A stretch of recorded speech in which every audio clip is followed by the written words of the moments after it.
One hot afternoon, Michael McKoy Jr. and Carl found themselves in a peculiar situation, as usual. They had been asked to participate in the Great Waffle Tournament, a bizarre martial arts competition held in a remote town famous for, oddly enough, its waffles. The prize was the legendary golden syrup scroll, said to contain the ultimate secret technique that could make a martial artist invincible, or at least really good at making waffles. The tournament was being held in a colossal, waffle-shaped arena, and competitors from around the world had gathered, ready to show off their unique and frankly strange fighting styles. McKoy Jr., confident in his mix of Karate Thunder Fist and Ishinryu, was ready to take on any challenge. Carl, on the other hand, had his own agenda. As they entered the arena, McKoy Jr. was pumped. But Carl, instead of focusing on the tournament, was rummaging through a pile of discarded waffle mix boxes near the arena's snack stand. "Carl, what are you doing?" McKoy Jr. asked. Carl ignored him and began building a small tower out of syrup bottles and waffle irons, arranging them in a way that made absolutely no sense.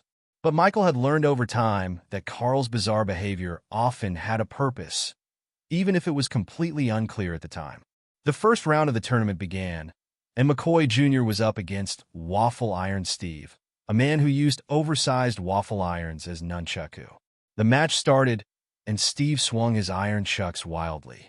McKoy Jr. was dodging like a pro, but Steve was fast, too fast. Suddenly, Carl squawked and flew into the air, grabbing one of the syrup bottles from his tower and emptying it onto the ground right where Waffle Iron Steve was about to step. Steve, completely unaware, slipped into sticky syrup and crashed face-first into a pile of freshly made waffles. "And that's how you syrup a sucker," McKoy Jr. said as he took the victory.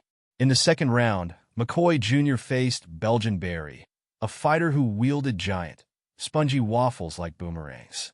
Carl, rather than watching the fight, had somehow found a rubber chicken and was pecking at it furiously. McKoy Jr. dodged the flying waffles, but Barry was relentless, throwing waffles from every angle.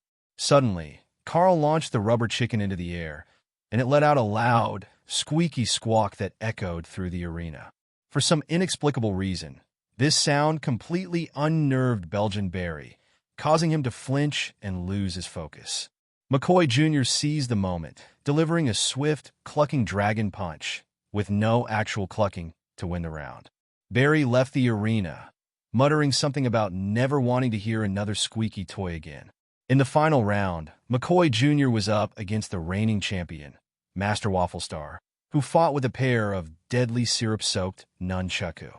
The air was thick with tension and maple. McKoy Jr. squared off, but Master Wafflestar was no joke.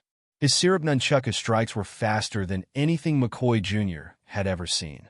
Meanwhile, Carl had taken to constructing an elaborate waffle castle from the breakfast buffet, using butter as mortar. McKoy Jr. was about to yell at Carl to focus, but at that moment, Master Wafflestar twirled his nunchaku in an elaborate motion that sprayed syrup across the arena.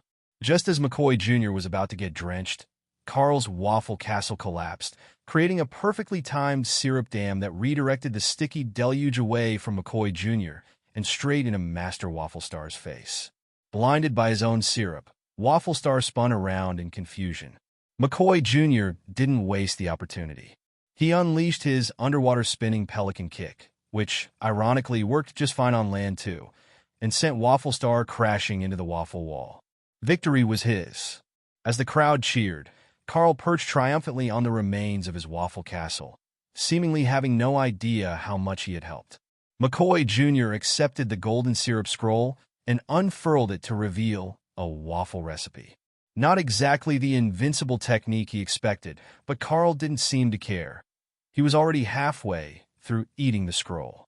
And thus, another strange but victorious adventure concluded, with Michael McKoy Jr. learning to never question Carl's oddball methods.